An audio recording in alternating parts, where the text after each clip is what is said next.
Win big in 2023 with Team Sync from RotoBaller.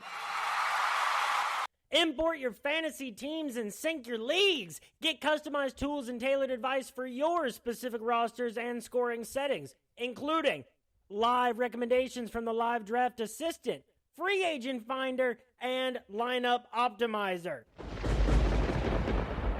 Sync an unlimited amount of NFL, MLB, NBA, and NHL fantasy teams from all of the major fantasy platforms. Get a discount for any premium pass using my promo code Knuckler, Knuckler, one who throws knuckleballs. Just visit rotoballer.com/radio and start rotoballing like a boss. Makes a great Christmas gift for the rotoballer in your life. And what's up, everybody? This is Brady Grove bringing you episode 111 of RotoBaller's official MMA podcast. Tap that. And we've got UFC Vegas 79 this weekend. Break out the red panties.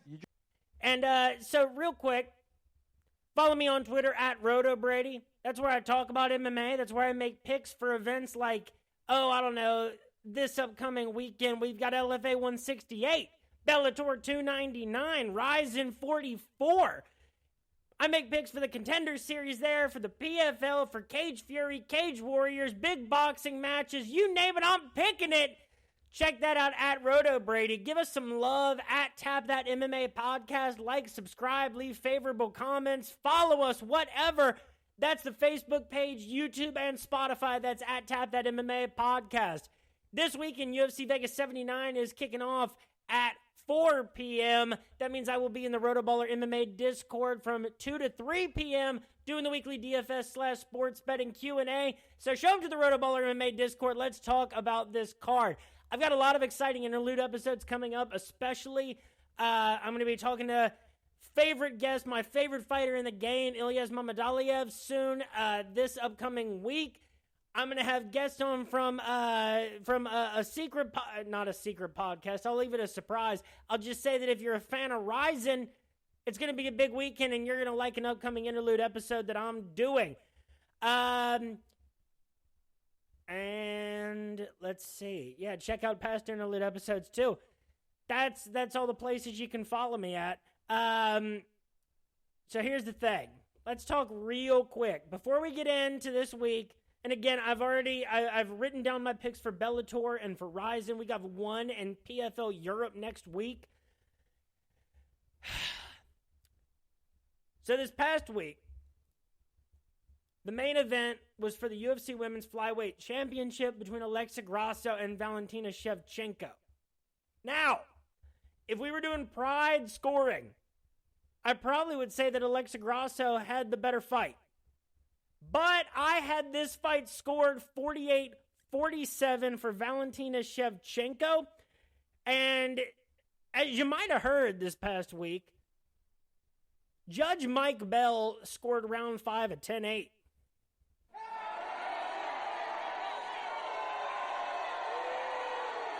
But I'm not impressed by your performance, and I look forward to... You folks know that I rarely use the term robbery. And this is a very close fight. So usually I wouldn't even think that this is when I would apply it. But the weird thing is, man, the whole fight should come down to round 4. That was the only round that was really of debate. Mike Bell had the fight in round 4, scored 10-9 for Valentina Shevchenko. And then goes the other way and gives a 10-8 for Alexa Grasso. Very possibly the worst 10-8 that I have ever seen scored. I thought Valentina Shevchenko should have been the winner, 48-47. I think the only real other result would be Alexa Grasso, 48-47. Weird fight. It leaves a lot of uncertainty up at flyweight. There's a lot of other matchups to be made, though. And at this point, it's been a draw. Alexa Grasso got the win the first time. There's a lot of other contenders at women's flyweight. In the split decision in the co-main event, I had it for Jack Della Maddalena, 30-27. I thought he landed the 30 best strikes of that fight. So it was a close fight, sure, but I thought even with every round being close, I still gave all 3 to JDM. The Mexican prospects, Raul Rosas Jr., Daniel Zellhuber, Lupita Godinez.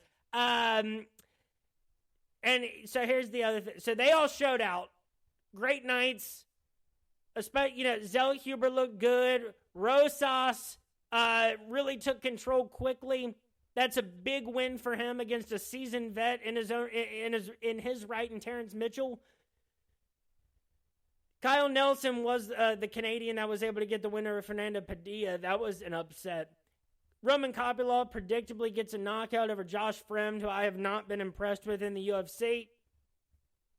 Don't do this. You cannot do this, And this one, I gave him a little bit in our last episode saying, I've been a little hard on this guy. He has come up with some wins, but that is a good testament to how he would do against a tolerable level of competition in the UFC middleweight division. Edgar Chairez, the no contest on the premature stoppage. Look, I don't have a problem with the no contest. Fine. But I don't blame the ref at all in that situation. You cannot, as Daniel Lacerda, let your arm go limp. That's all it comes down to. You have, even if you're not hurt, let's say you get, punched in the face on the feet. Even if you're not hurt, you can't lay down on the ground and look like you're unconscious. So why is the ref taking so much heat this week for grabbing a floppy arm and calling that Lacerda was unconscious? He wasn't. It really seems like he wasn't. But you can't let your arm go limp. Jasmine Jasudavicius was in a banger with Tracy Cortez. She came out on the wrong side of a unanimous decision. But kudos to Jasmine. That was a great fight. People like to see her fight. That, in the long run, can be more important than whether you get individual wins or losses. So that was last week.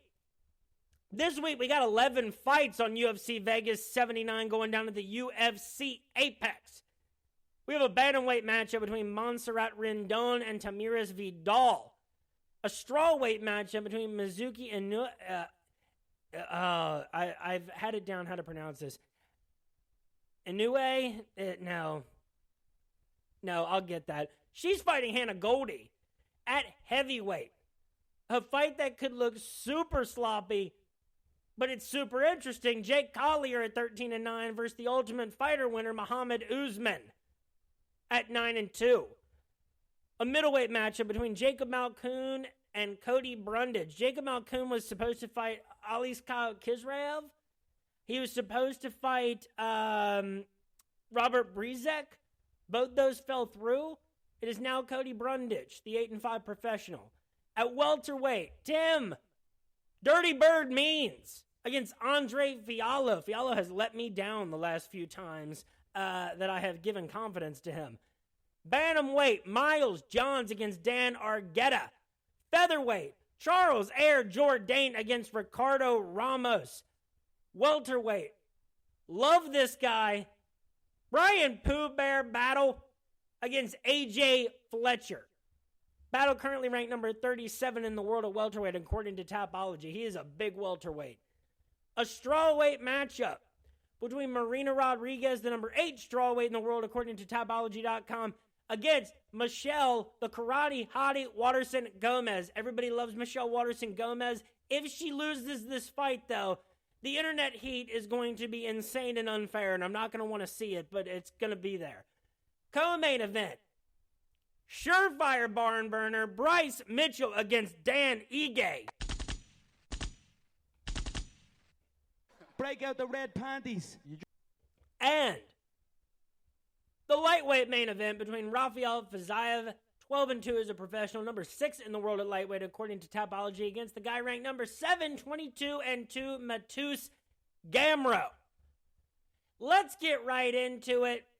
The first fight of the evening, Montserrat Rendon against Tamiris Vidal. Montserrat Rendon, 5-0 as a professional, 34 years old. Has never fought in the UFC. This is going to be her debut. She has a grappling competition loss to Juliana Miller. That is her only loss in her amateur and professional career. She has one fight at the Invicta, 2 decision victories at Combate, 1 split decision victory over 4-4 Brittany Cloudy at Invicta FC 49, September of 2022. Tamiris Vidal, 25 years old, currently ranked number 12 in the world at bantamweight. She won her UFC debut by round 1 knockout over Ramona Pascual. She came in via LFA, where she won by a round 2 heel hook. March of 2022, she'd been in Samurai Fight House and Shooto Brazil before that. Her only loss in her professional career, March of 2019, to one Carol Rosa. Odds-wise, as you would expect, wait a second. And there we go. As you would expect, Vidal, the minus 225 favorite, Rendon, the plus 185 underdog. I have to opt strongly on the side of Vidal. What is there with Montserrat Rendon? Her last fight in 2022 was a split decision victory over a 500 opponent. 1 fight at the Invicta level. She has never won an MMA professional fight inside the distance. And yet Tamiris Vidal, 3 of her, she has 1 win by disqualification. But her last 3 wins have been inside the distance. 1 was because of illegal knees, but there was a heel hook and a flying knee. So, I think Tamiris Vidal wins this fight 80 to 85 times out of 100. Hammer minus 225. And I am going Vidal inside the distance plus 250. Hit it! Oh, I love that play. Next up, we got Mizuki Inoue against Hannah Goldie. I'm going with Inoue the rest of the time. Let's start with Inoue, who is the minus 310 favorite. 14-6 as a pro, 29 years old, 9 career wins by submission, 5 by decision. All 5 of her career losses are by decision or by disqualification.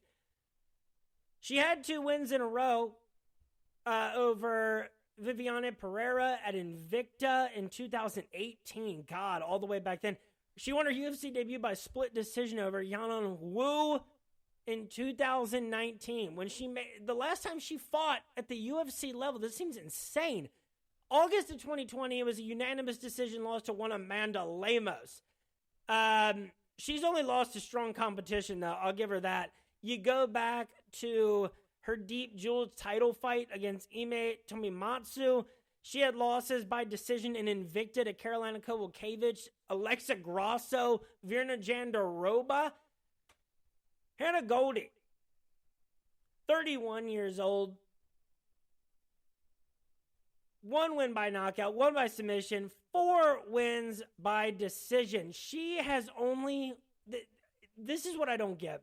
She has won 1 fight since June of 2019. She came in from Island Fights.